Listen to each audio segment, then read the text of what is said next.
Good morning. Welcome to the live in-person and live Zoom worship service of the Universalist Unitarian Church of Riverside.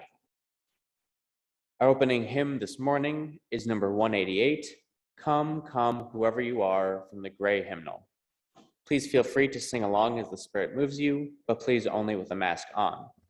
Please stand in body or spirit and join us in singing hymn number 188, Come, Come, Whoever You Are.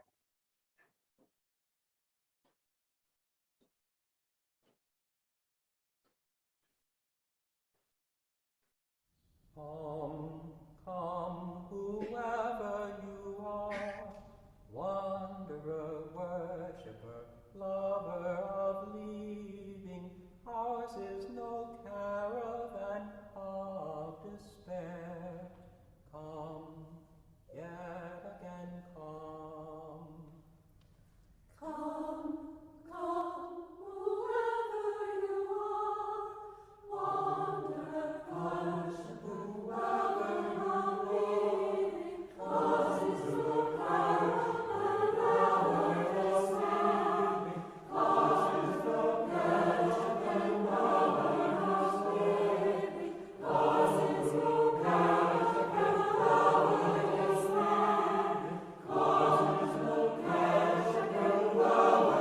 lover is leaving, cause is no caravan.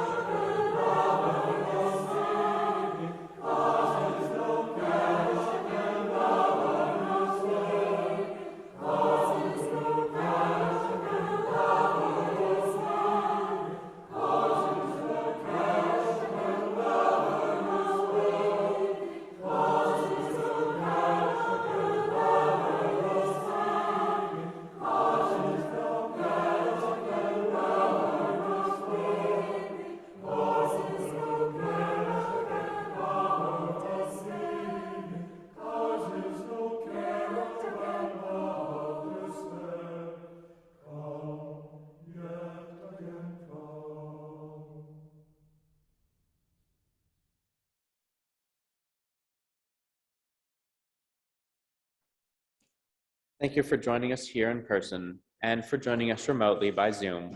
We will continue to live stream and post these services to our YouTube channel for our virtual attendees. My name is Alec and I'm the chair of the worship committee here, and I'll also be your worship associate for today. And you'll also hear me singing a few of our hymns later in the service. We welcome you to join us this morning with an open mind and an open heart, and with muted electronic devices, please.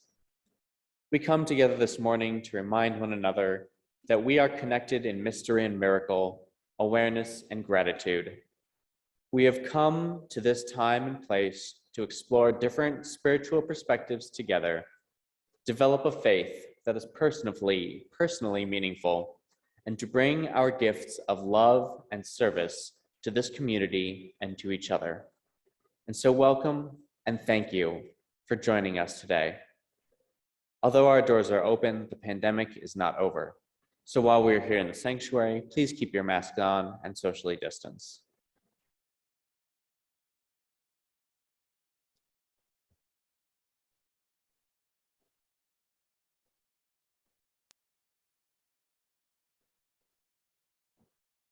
Great.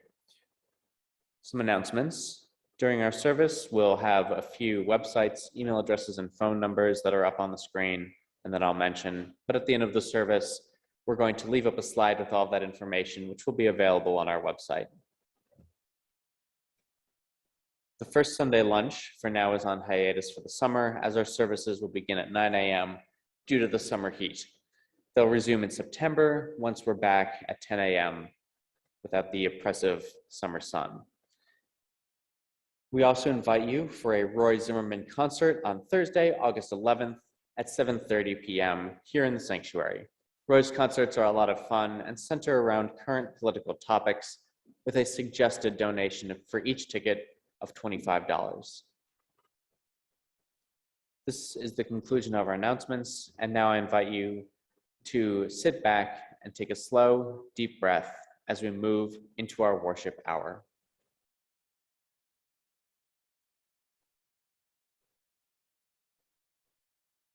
For our call to worship, You are welcome to read with me the mission statement of our church. Our mission is to foster a diverse religious community that celebrates life, affirms the individual, encourages spiritual growth and open thought, and works to advance social justice and environmental sustainability.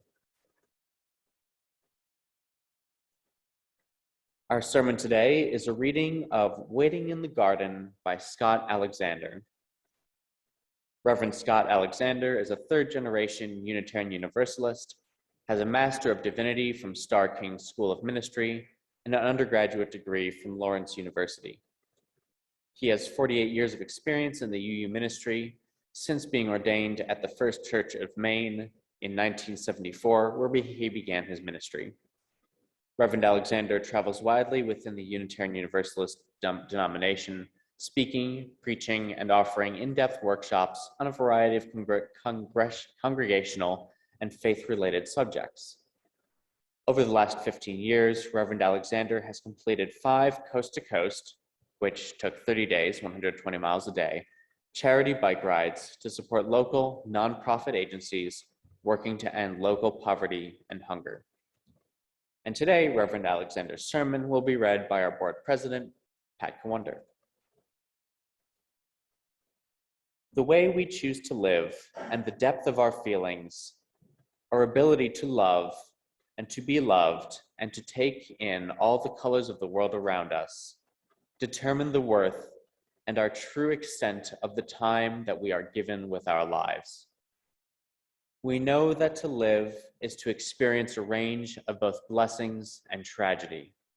In today's service, we will focus on how we can give the simple gifts of ourselves to comfort those who may be suffering or dying. We have 2 lightings of sacred flame. The first is the occupied Indigenous Peoples Remembrance Candle, and the second is the lighting of our own chalice, the symbol of our faith.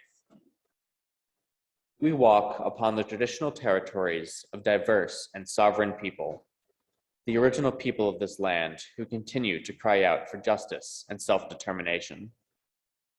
This spot we occupy was first the sacred space of several groups of Indigenous peoples, including the Cahuilla, the Cupeño, and the Serrano. We, the Universalist Unitarian Church of Riverside, light this sacred flame as the stewards of this sacred and holy place.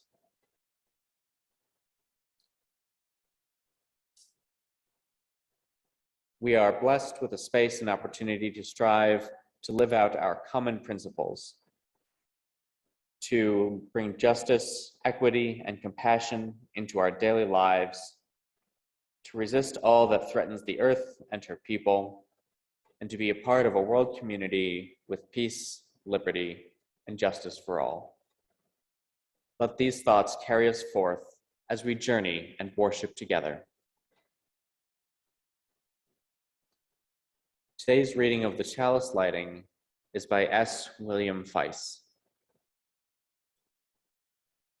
We light this flame as our fervent plea to brighten the dark corners of our heart.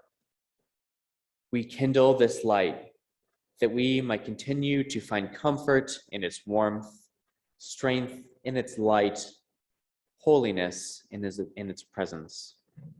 We follow this light that it might illuminate our search for purpose, for meaning, and forgiveness. We light this flame of life, of love and truth for the divine promise of healing hearts.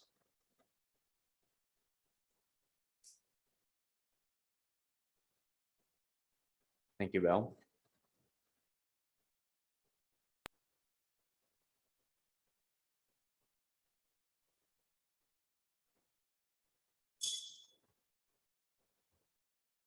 We have a tradition here at UUCR to welcome those who are visitors or perhaps returning after some time away. We know that it can be uncomfortable to stand and speak in front of others, and so now I will ask for a volunteer from someone who has been here a while to tell us your name and how you found out about the church. We ask you to step up close to our mic that we have here at the front, and speak into it clearly so that everyone can hear you, including the people who are on Zoom. May I ask for a volunteer from a familiar friend or an old member?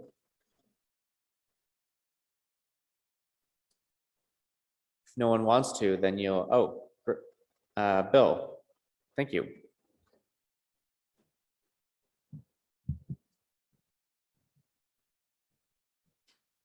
There's a few new faces here, so thought I'd give it a try. I was raised Episcopalian, but my spiritual quest took me in different directions. I'm one of the folks you're going to run into who's basically pagan, identifies as pagan, neo-pagan, or a follower of some of the old earth religions. I'd come here for a drum circle, and it was a good one. But it suddenly struck me as things were wrapping up that all of this images that you have around here are from a very old, very Christian setup. Yet I'm in the middle of a pagan drum circle. And it suddenly struck me that one of the nicest things you can say about someone is that they don't need you to be a clone of what they are or what they were to love you and to trust you. In this particular case, it was pretty much, hey, hope you had a good time. Maybe I can learn something from your spiritual path. Maybe I don't. But lock up the joint when you get done. Go home, and I hope you had a spiritually opening time. People who can love you and who aren't trying to clone you are very precious. You keep track of people like that. And for many and many a year, I've done just that by continuing to show up and do what I can to participate here. Hopefully that helped. Thank you, Bill. Thank you, and that's how it's done. And so, if you are new here, a visitor, or just an old friend, please raise your hand and stand up to come to the front of the mic here at the pulpit if you'd like to introduce yourself. Or if there's anyone who's online on Zoom who would like to introduce themselves, please raise your hand and we will call on you by Zoom. Please just let us know who you are, where you're from, and how you found out about us.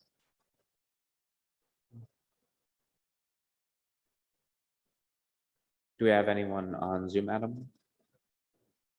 Okay. Well, for any other new guests, please join us after the service for socializing during the coffee hour. We'd love to chat with you out in our parish hall, where you can also find our visitors book. Please leave your name before you leave so that we know that you were here, and also leave your contact information if you'd like to know about upcoming events. For those online, the best way to be added to our mailing list is to email the church office at admin@uuchurchofriverside.org.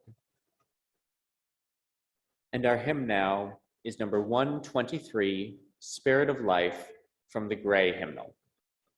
Feel free to sing along as the Spirit moves you, but please only with a mask on. Please stand in body or spirit and join us in singing number 123, Spirit of Life.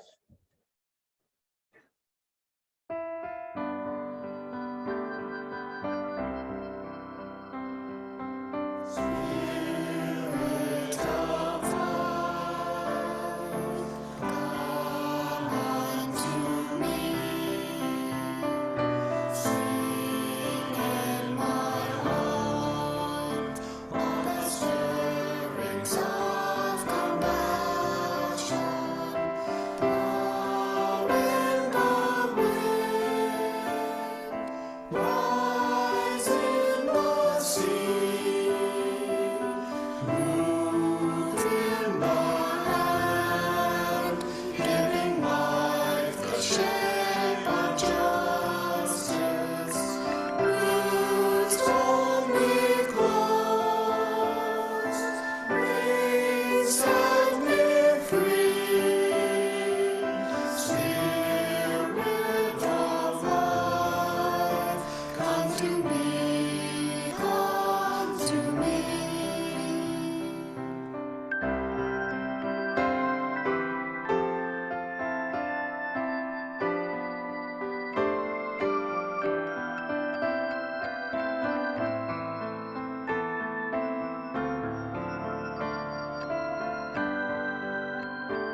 And now this portion of our service is to support our beloved historical church. This can be accomplished in several ways. In addition to the weekly collection, you may send your checks to the church address, which is shown here.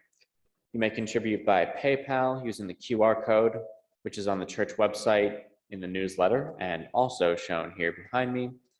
And Stater Brothers Market also gives our church a rebate on Stater's grocery cards, which we have in the church each Sunday. You get the full value of the card, and the church also gets a percentage on top for free. Amazon cards with a similar deal are also available. Please donate as the Spirit moves you by whatever method works best.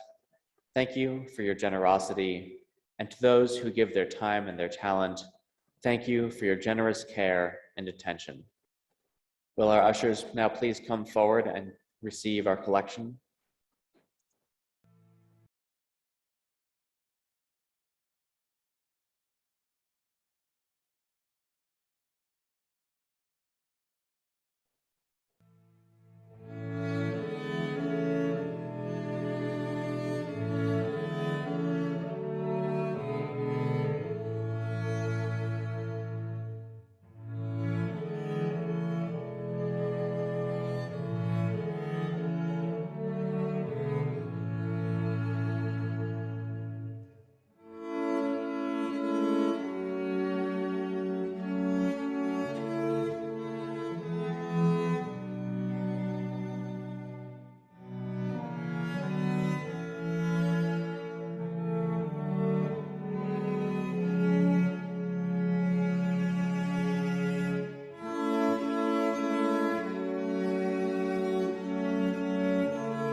Our next hymn is number 402, From You I Receive, from the Gray Hymnal.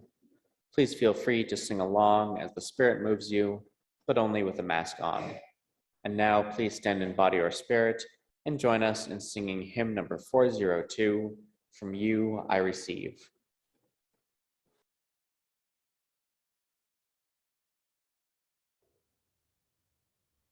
From you I receive, to you I give. Together we share, from this we live. From you I receive, to you I give. Together we share, from this we live. From you I receive, to you I give. Together we share, and from this we live.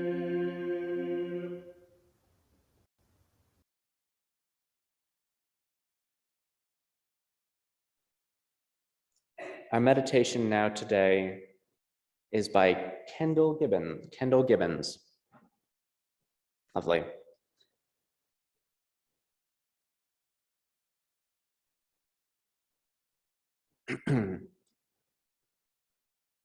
In the beginning, silence. In the beginning, wonder. In the beginning, beauty. In the beginning, death. Holy the mystery, holy the journey, holy the hour of prayer. Blessed and merciful, blessed and generous, sacred as simple air. Summoning duty, touch of compassion, keeper of song and flame. Struggle and silence, praise and thanksgiving, truth beyond every name.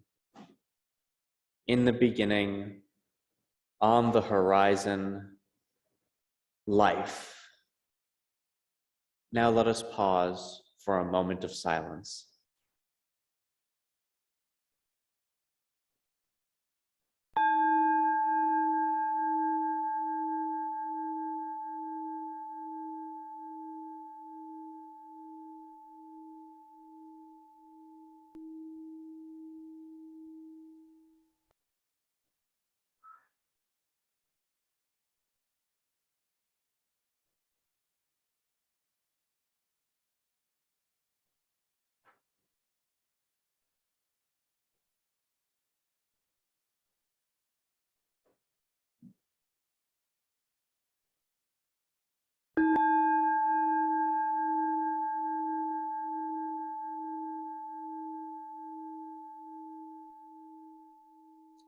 And now I'd like to invite Pat Cawunder sharing our reading, Waiting in the Garden by Reverend Scott Alexander.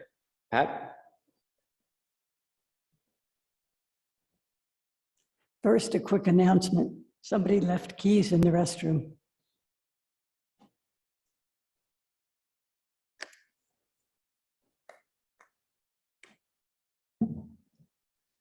Waiting in the Garden by Scott Alexander.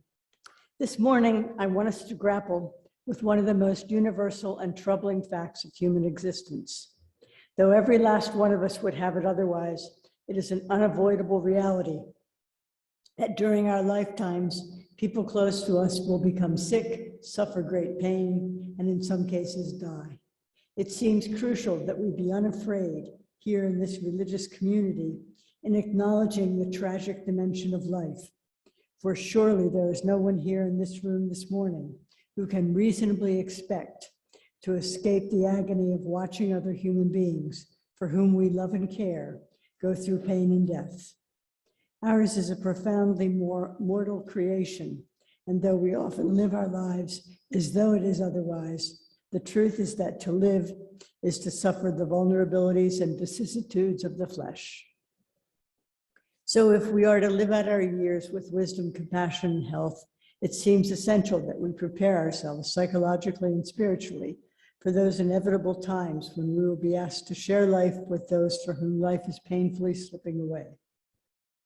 Surely such times are amongst life's most difficult. One of the toughest things any one of us can face is the helplessness and anxiety we feel when we are obliged to watch someone dear to us suffer. It's almost worse, I think, than suffering the same infirmity yourself. I doubt that there is any human being alive who does not feel profound discomfort, anger, and angst watching a loved one endure disease, pain, or death. I have never met anyone who did not find dealing with human tragedy close at hand a heart-wrenching and disquieting thing. No matter how many times I am invited as a minister to share in these tragedies of others, I know and pray that I shall never develop an immunity to the hurt my own heart feels when I must stand by and witness the suffering of others. No matter how wise or brave or worldly we might be, we all face a real crisis when life demands that we be near the suffering of others. When a family member, neighbor, or dear friend must battle disease, debilitation, or death, we never know quite how to handle ourselves. Even the most adept of us never know quite what to do, what to say, how to help. We tend to feel terribly awkward and inadequate. We quite naturally want so intensely to make it all better, to take away the pain or problem, to find a solution, speed a recovery, engineer a miracle, even when such things are not possible. The greatest human tragedies occur, in my experience, not when the trouble strikes our loved ones, but rather when our feelings of anxiety, helplessness, and discomfort with their pain cause us, unconsciously and unwittingly, of course, to flee the situation, to avoid the person, or deny the reality of what is happening. If a decade in the ministry has taught me anything, it has taught me this: when illness and pain strike, the most important medicine is other persons, other ordinary human beings who stay close and caring no matter what. And I believe that if we spiritually challenge ourselves to think and feel about just how we should be with others in the midst of their tragedies, we can actually learn how to become much more helpfully human in such difficult times. For I believe with all my heart and soul that there is, quote, a way to be with hurting human beings that can make a real positive, healing, and redeeming difference. And the curious thing is that this redemptive way is so close at hand that we often lose sight of it. We all know the familiar story of the Garden of Gethsemane, when Jesus, knowing in his heart that he faces almost certain death the next day at the hands of the Roman authorities, goes to that beautiful place to relieve some of his suffering and pain through prayer. His is a very private crisis of the soul, but the key to the story, it seems to me, is that he does not go to the garden alone. He asks 3 of his beloved friends, Peter, James, and John, to attend him. In the part of the story I find most significant, Jesus, troubled and tormented as he is, asks only one simple thing of his dear companions. Sit here while I pray, he implores. Remain here and watch. He doesn't ask them to spirit him away from the danger or wrestle with God for him or offer him theological comfort or suggest some political solution for dealing with Pilate or even to go the next day to be crucified for him. He only asks that they stay awake, that they stand the night watch with him, remaining attentive to his pain and sorrow. And the story tells us how Peter and James and John sadly fail their friend Jesus. For they fall asleep on him, not once, but 3 times. Out of their own fear or exhaustion or selfishness or indifference, we must suppose, they are unable to simply stay awake in his hour of deep need. And Jesus' pain is magnified many times by the aloneness he feels in the midst of his friends. By the shadow of negative example, this story speaks with a powerful clarity as to just how we must strive to be with loved ones who are in profound personal pain. For in fact, all that is usually requested and required of us, all that should be asked of us, is to stay awake when persons near us are swept into suffering. Our human job is to stand faithfully the night watch, not to fall asleep, absolutely refuse to abandon the one who hurts. I have been in the garden. Have you? The night my father died 3 years ago was a night of my own Gethsemane of the heart. At 2:30 a.m., I was awakened with word of my beloved father's sudden death. And what saved me in that night of deep grief and pain was simply a friend, my best friend, in fact, who drove 10 miles to be with me. My friend got out of bed to stand the long night watch, to listen to my repetitious ramblings, to permit my tears, to hold me against the winter of my grief, to stay awake, by God, simply awake. It was mostly a silent vigil he stood, for in my hour of grief, I did not particularly want the wisdom of the centuries from my friend, nor any theological comfort he might have, nor nuggets of sage advice, nor even someone to take firm control. All I wanted was another human being to protect me from the cold and to make sure that I was not alone in the empty caverns of my pain. For if there is a pure or more redeeming kind of love, I don't know of it.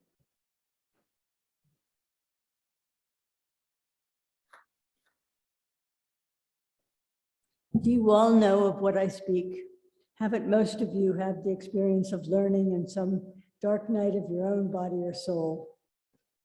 That is the gentle, faithful presence of another ordinary human being, which best answers, softens, and heals the pain. Yes, it is the simple yet divine grace. Excuse me. Yes, it is the simple yet divine grace of another person's caring presence, which has the spectacular power to save us from our deepest suffering. And yet there is something about this strikingly simple reality, which we Americans distrust, isn't there? Somehow it feels inadequate. It seems as if it couldn't possibly be enough. We live in an impatient, fix-it society. and have been indoctrinated since birth to believe that if we just bring the right technical and intellectual resources to bear, we can, when faced with a human problem, make everything right and put an end to all the unpleasantness. As a result, then, we are not naturally comfortable with the idea that presence, rather than product, is what saves the situation. We find it hard to believe that just to be is the solution. We are disinclined to trust that the gift of ourselves is enough. And this insecurity leads us so often in the presence of tragedy to try and rescue others from their suffering. We foolishly think we must offer up concrete technical advice, theological nuggets, or philosophical chestnuts, all sorts of unnecessary verbiage and unhelpful fussing that gets in the way of the simple human caring that really needs to occur.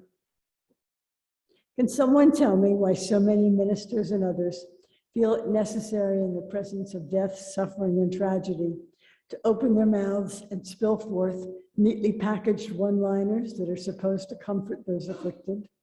If there is one thing I wish to disabuse you of more than any other this morning, it is the American idiocy that in time of crisis, what people want are bumper sticker slogans to make them feel better. Last week, after the heinous murder of 2 young children in Plainfield, the minister who conducted their funeral actually had the temerity, or is it just plain spiritual stupidity, to suggest to the grieving family that God had allowed these murders to save these children from some horrible disease later in life. In the face of awesome and often confounding mysteries of birth and death, life and suffering, we are best to hold our tongues when in doubt of what to say that might comfort. Why can't we trust the value of caring silence shared with those who are hurting? Believe me, when someone you love is swept up into tragedy, your faithful presence speaks with an eloquence no words can possess. The mere fact of your staying in the garden of their pain with them says that your concern and love are deep and real. Your refusal to disappear says to the suffering, as nothing else can, that their creation remains a place of love, grace, and hope. Without uttering one word, we can help the ones who hurt to know that their world continues, in a cosmological sense, to be a grace-filled and nurturing place. It lets them know, if I may wax theological for just a moment, that the Holy Spirit of life is alive and well and able to touch them. So rather than speak with your lips, speak with your presence. Let your eyes, your hands, your silence, your faithfulness tell the story. These are the enduring answers to suffering and pain, which remain to bless long after the hollow ring of bumper sticker slogans have faded into the oblivion where they belong. Why is it, dear friends, that we Americans have such a dreadfully difficult time understanding that hurting human beings are not asking us to be God's saviors, musicians, physicians, and wizards? When will we begin to believe that the only credential we need to be humanely with others who are suffering or dying is the credential of an open and gentle heart? Many of you have shared with me in private conversation that sometimes when someone you love is hurting, you have found yourself staying away simply because of the discomfort of not knowing precisely what to say or do. Well, I will tell you now what I always say in such situation. For God's sake, don't say or do anything at first. Just go. Simply get up and go. You may say the wrong thing. It's easy to put your foot in their mouth when someone is suffering or dying, but you must nonetheless trust the grace and holiness and power of your simple human presence and touch. It's more transforming and healing than you can ever imagine. Why do we human beings have such terrible theological self-esteem? Why are we in the habit of doubting that the highest power in the universe speaks so well through our fundamental humanness? There is an old Eastern legend which tells us that the gods became jealous of humanity, and they were fearful that the gift of divinity would be stolen by them, so they had a council. And some said, let us place our gift in the skies. Others said, no, they will search the skies, they will even fly. And others said, let us put our gift of divinity in the depth of the ocean. And the reply was, no, they will plumb the depths of the ocean. Someday they will be on the floor of the seas and they will find the gift. And the wisest of the gods said, let us hide divinity within them. That is the last place they will look. Yes, dear friends, the last place we look for the gift of divinity, the last place we expect to find the highest and most healing powers of the creation is within ourselves, with our ordinary human hearts, beating in simple compassion, gentleness, and love. Why can't we believe that within us lie some of the most precious powers of creation, powers capable of blessing, healing, even saving other persons? Why do we think we need something more, something else?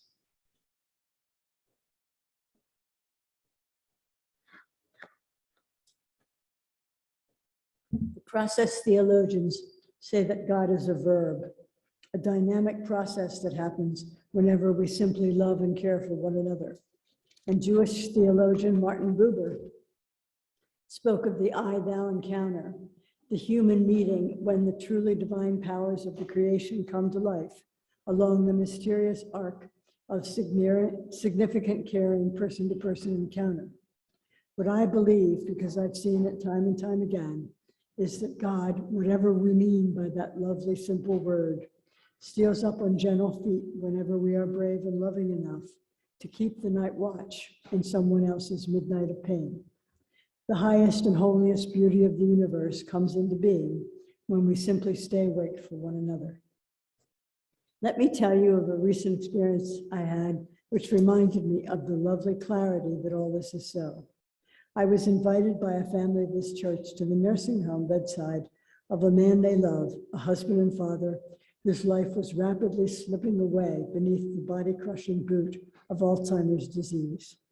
As his wife said later to me over the phone, Scott, I feel like I'm losing my best friend, and it's so hard. On the day I went to the convalescent center with the man's wife and son, we were unable to rouse this once brilliant scientist from his partial coma. No verbal or cognitive relationship was possible. And so his wife, without as much as a conscious thought, I'm sure, expressed her love and devotion the only way she could. She reached over to the bedside drawer, took out his battered old hairbrush, and began gently stroking his gray and matted hair. With total attentiveness and care, she stroked his hair again and again, as though the whole world depended on each stroke. As she did her loving work, I found myself wanting to look away, not because it was sad or unpleasant or depressing, not because I am afraid to see people die or suffer. I wanted to look away because I was embarrassed to share in so intimate and so perfect the moment of love. Had it not been for the professional defenses I have long since erected to protect me against such pure and holy moments, I would have wept merely at witnessing the beauty and fidelity of her love. I guess I felt what Surgeon Richard Seltzer wrote in his book, Mortal Lessons, after he witnessed a similar moment of human devotion. I lowered my gaze, the doctor writes. One is not bold in an encounter with God. I remember that the gods appeared in ancient Greece as mortals, and I hold my breath and let the wonder in. I like the way my friend and colleague Edward Frost of Princeton puts it. We have heard that God is all the goodness, all the sweetness and light and joy in the morning, but God is the cries we do not hear, the depth of hell the other suffers, the darkness and confusion of the permanent night. God may be the chaos, mist in our neatness and order, who shuns the glistening temple to walk the gray repositories of twisted and divided souls. To seek such a God is to seek discomfort, to walk in another's broken shoes, through the eye of an inner storm, and be bent and broken with him. God is the one who cries, "Know me," through the mouths of those we choose not to know. We have heard that God is love, but God is the demand to love, a demand unheeded, thus a God undiscovered. Press through the growth over path to another's loneliness and bear with him the pain, and bearer of the pang is gone. May Sarton says it a bit differently in her poem about her own mother's death, entitled A Hard Death. Listen, God's grace given freely we do not deserve, but we can choose at least to see its ghost on every face. Oh, we can wish to serve each other gently as we live, though lost. We cannot be saved, but we can stand before each presence with gentle heart and hand. Here in this place, in this time without belief, keep the channels open to each other's grief. Never accept a death or life as strange to its essence, but at each second be aware how God is moving always through each flower from birth to death in a multiple gesture of abnegation. And when the petals fall, say it is beautiful and good, say it is well. Let us be gentle to each other in their brief time, for we shall die in exile far from home, where even the flowers can no longer save, only the living can be healed by love. Yes, May Sarton has it right. Only the living can be healed by love. Only when we are brave and beautiful enough to stand by one another in simple human compassion and faithfulness are we saved from life's negation and despair. Now, please, let there be no illusion about what I'm suggesting to you this morning. I believe passionately that the simple gift of ourselves is the greatest gift that can be given to someone else in pain. And I further believe that in such encounters, some of life's deepest holiness and meaning reveals itself. But I'm not saying these encounters will ever be easy, comfortable, pleasant, or fun. Even when we are freely and nobly giving of ourselves, it still hurts to see others in bondage to pain. And we still often feel so helpless, so angry, so inadequate and alone. What's more, we will always have to choke back the natural human fear that rises in the throat whenever we draw close to pain, death, and the vivid reminders of our own mortality. We will always have to fight the temptation to flee. I am sure that even those exceptionally brave individuals in our congregation who are voluntarily giving so much time to hospice programs in our area, even they who seek out this tough human work may have their moments of extreme discomfort and fear. No one should ever suggest that to attend someone in their Gethsemane of pain is fashionable or fun. It's always tough. To stay awake through the long night of someone else's sorrow and pain is the most difficult of all human wakings. But I believe Norman Cousins is right on target when he writes, "Death is not the enemy. Living in constant fear of it is. The way we choose to live and the depth of our feelings, our ability to love and be loved, and to take in all the colors of the world around us, these determine the worth and true extent of whatever time we have. The clock keeps ticking away. Our job is to put as much meaning as possible into the intervals between the ticks.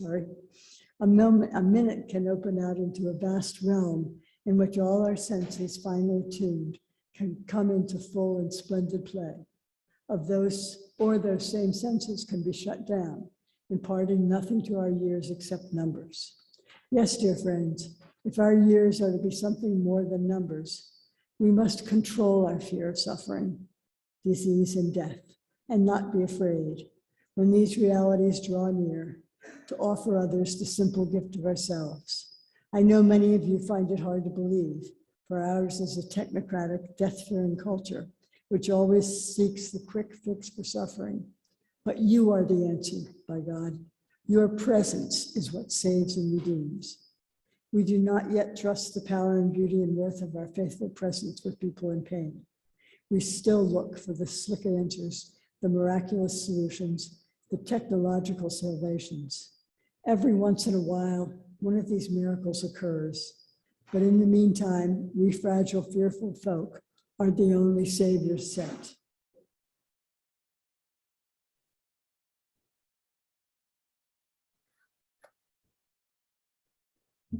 More than 3,000 years ago, the psalmist cried out for each man and woman to be a candle of the Lord, shining into the uttermost dark.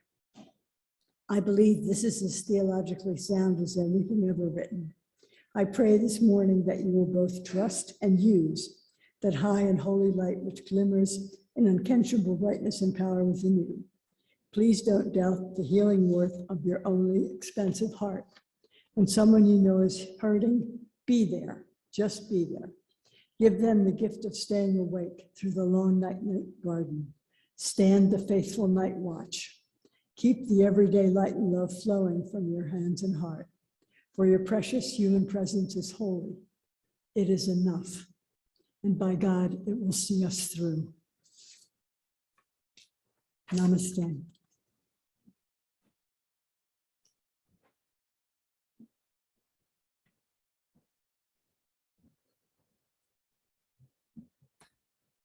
Thank you, Pat, for that very meaningful service.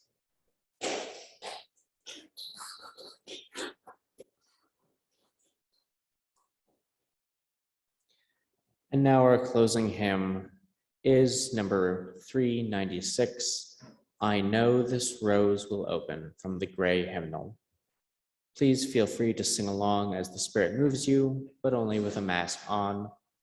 Please stand in body or spirit and join us in singing hymn number 396, I Know This Rose Will Open.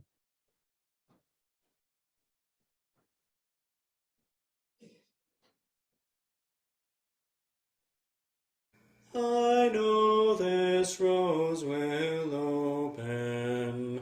I know my fears will burn away. I know my soul will unfurl its wings. I know this rose will open. I know this rose will open. I know my fears will burn away. I know my soul will unfurl its wings. I know this rose will open. I know this rose will open. I know my fear will burn away. I know my soul will unfurl its wings. I know this rose my soul will unfurl its wings. I know this rose will open.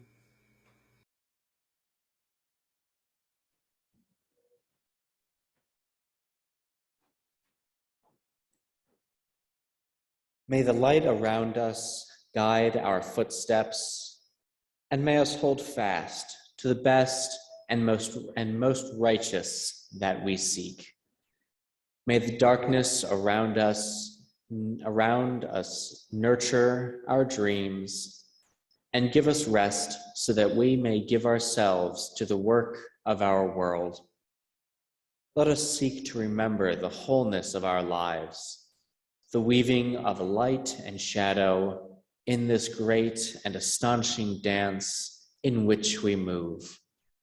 Namaste, Amen, and blessed be. Thank you, Pat, for sharing that wonderful sermon with us and your valuable time this morning. We sincerely appreciate you, and we look forward to seeing you again. We will now have a 10 to 15 minute discussion where we can give our thoughts on today's topic. And please be aware, though, that this will be included on the video that's posted. Otherwise, we'll leave our contact information up for about a minute. And if you do not want to stay for the discussion, then you are free to move out to the parish hall for coffee hour.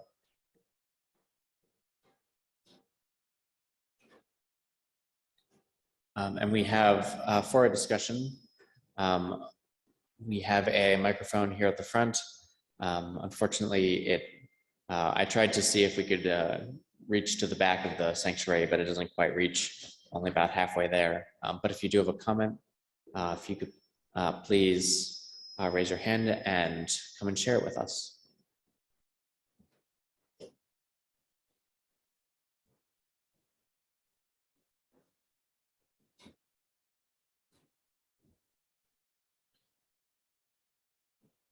as a guy who is usually on the ragged edge of, or over the ragged edge of talking too much,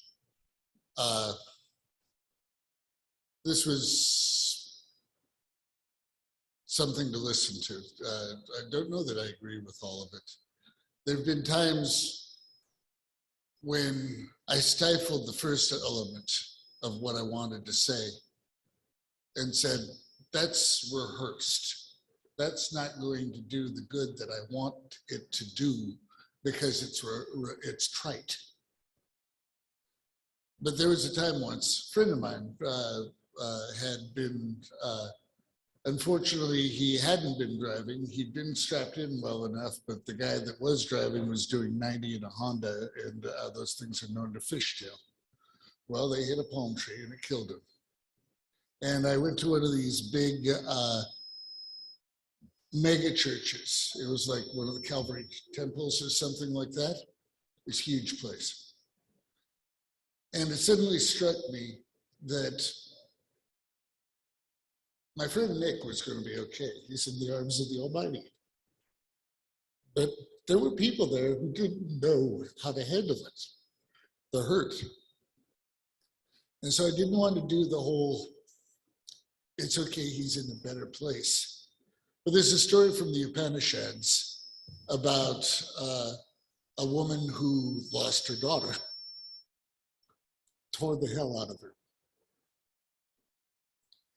Ran into a guru they may have a miracle tucked in here and there, but usually the best work a guru does is in opening up your heart. And the guru said, I think I can bring her back, but I'm going to need some mustard, which is like ketchup over in India, from the house of someone who's never known grief.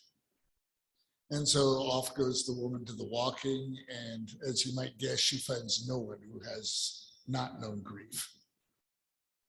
And it took her about a year's worth of walking to get through it, but she realized maybe a little more what the human condition is loaded with. You know, because, oh, I know how you feel, my dog, my cat, my sister, my wife, my mom, gone. And if I tried to go directly up there, I wouldn't have done any good.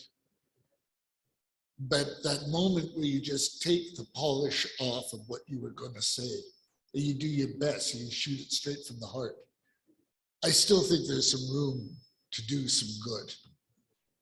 As far as staying awake, there was one time I was trying to stay awake for a guy who, to help a buddy out when he had somebody he was looking for. Did not work well at all.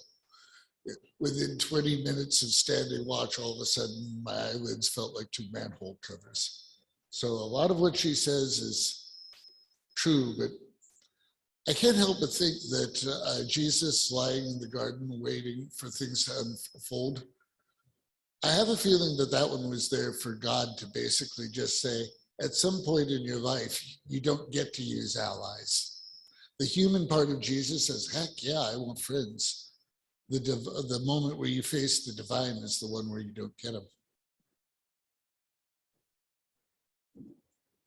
Thank you, Bill.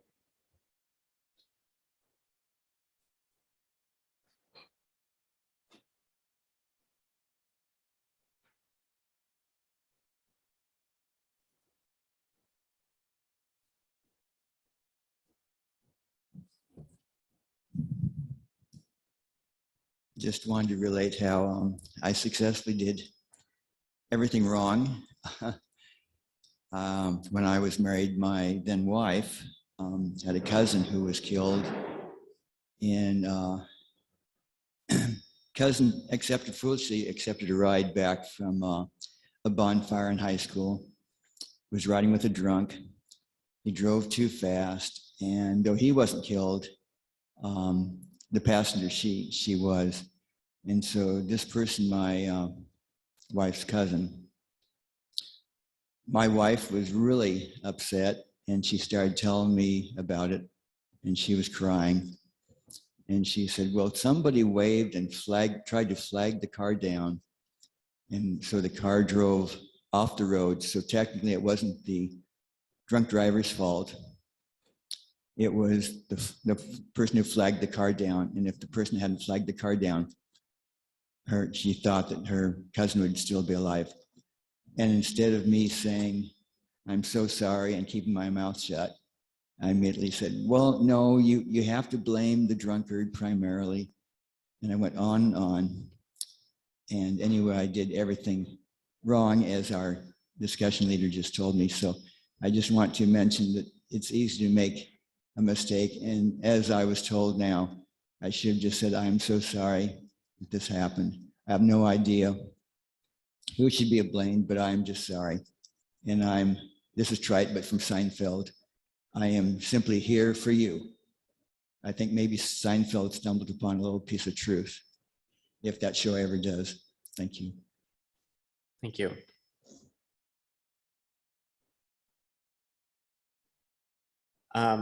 So I'd like for the people on Zoom to be able to hear you. So can I meet you halfway down the aisle and take this mic up to you? I want the people on Zoom to be able to hear you, and without a microphone. Just the voice, just voice.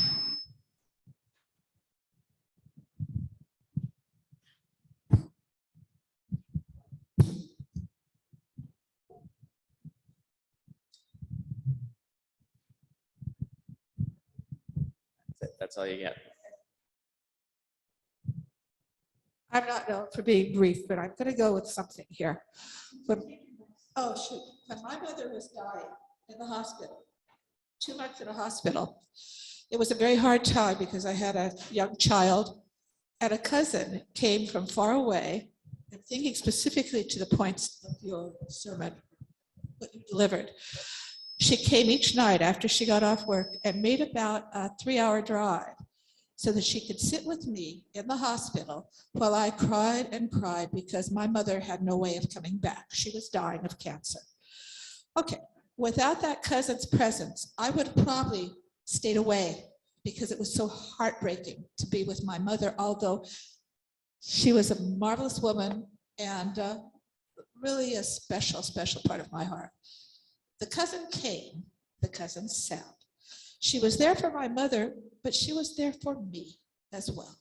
So that hits very heavily with what you were saying. The last part, and so my mother did pass away, but my cousin gave me a cushion, a reason to stay, even though it broke my heart to watch my mother fade away and be there. But I was there, and I think my cousin had a reason to come, not just for my mom, for me. Okay, the other part. The last day after 2 months in the hospital, in a coma, an attendant who did not know my mother other than came through, and people were treating my mother at this point like a body in a bed, but not a person anymore necessarily. They had their jobs to do, and they did a good job. But the attendant did something very relevant to your message, or the message you were conveying, because the message said, to this woman in a coma, while I was observing it, dear, I want to comb your hair. She combed her hair. And even though my mother was in a coma, she was treated with dignity and kindness. And that night, my mother died. Just thought I'd share that. Just a story. God works in wonderful ways, and people make all the difference. And I'm grateful for those people that made a difference for me and for my mom. Thank you.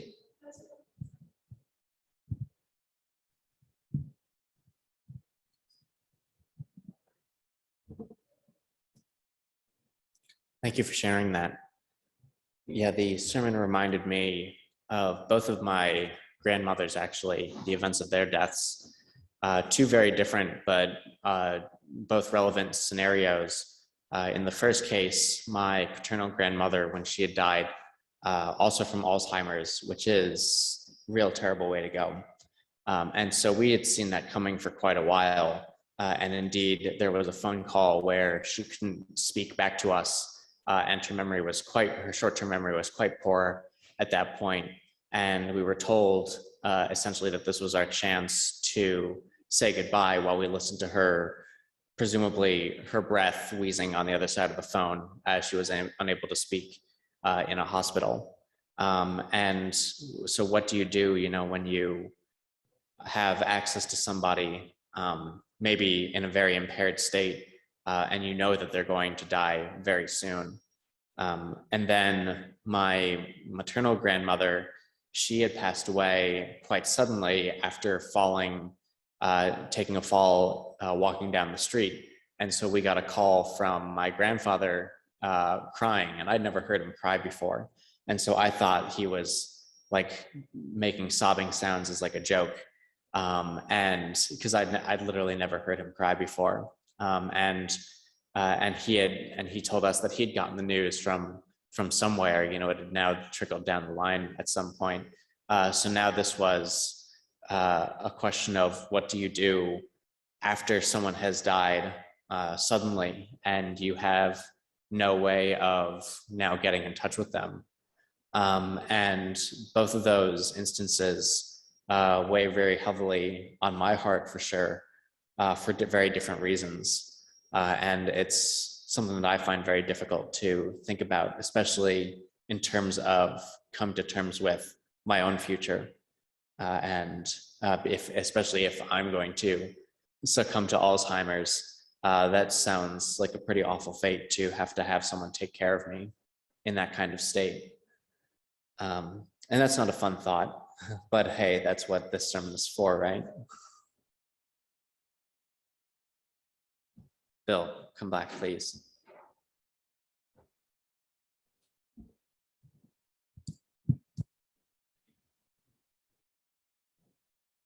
I will say this, at least as a pagan, we have a tradition of, God bless, the name the name will hit me in a second, but it's basically a tradition of sort of walking and talking with the dead for a little bit and sort of aiming them towards the afterworld the best as they can see fit.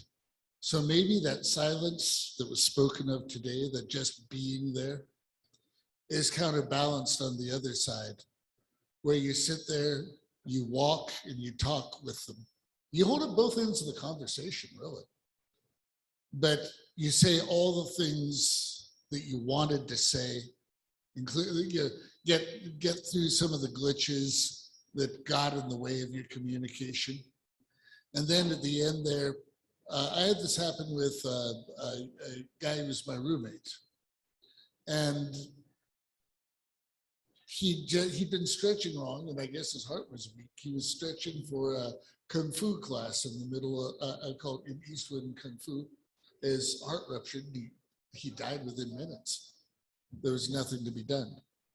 So, but it struck me that we'd gone to a get-together, a pagan get-together up in the front. And so I just mentally walked with him, shading over the area because he's going to do a full hour walk up to Rubidoux.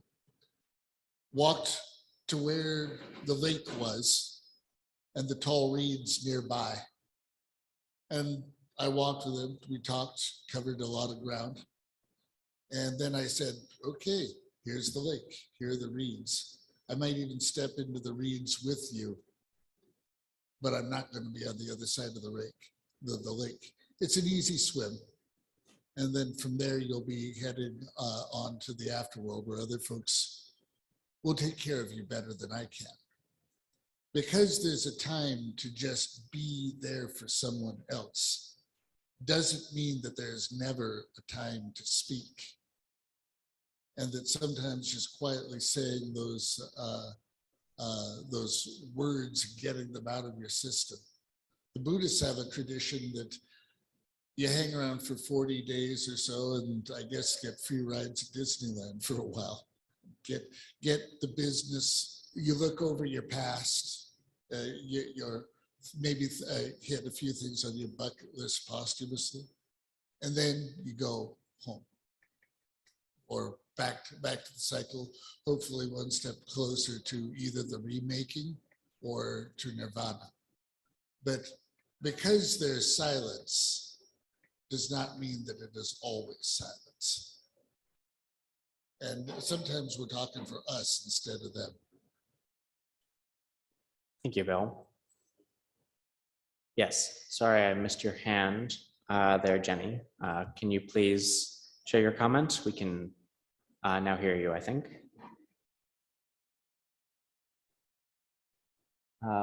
Oh, once we ask you to unmute, sorry, give us one moment, please.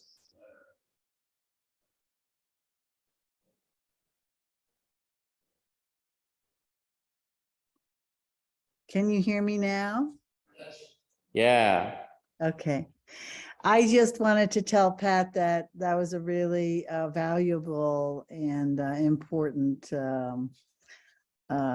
service. And I'm going through a situation with a friend right now whose dog is not going to last long. And I find myself wanting to say something, but really all I just need to do is be present with her and for her. So thank you for that reminder. It comes at a timely moment for me. I appreciated hearing it.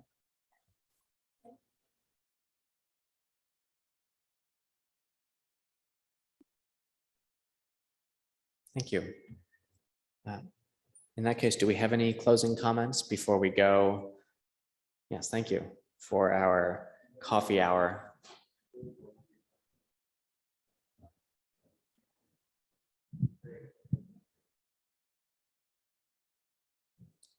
I think I heard something about perhaps volunteering for hospice. Is that true? Can a person volunteer to go and assist at the hospice? Do you know anything about volunteering at the hospice?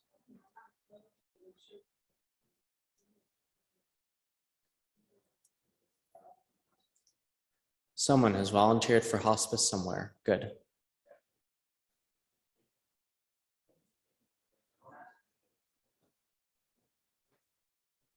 Great, thank you.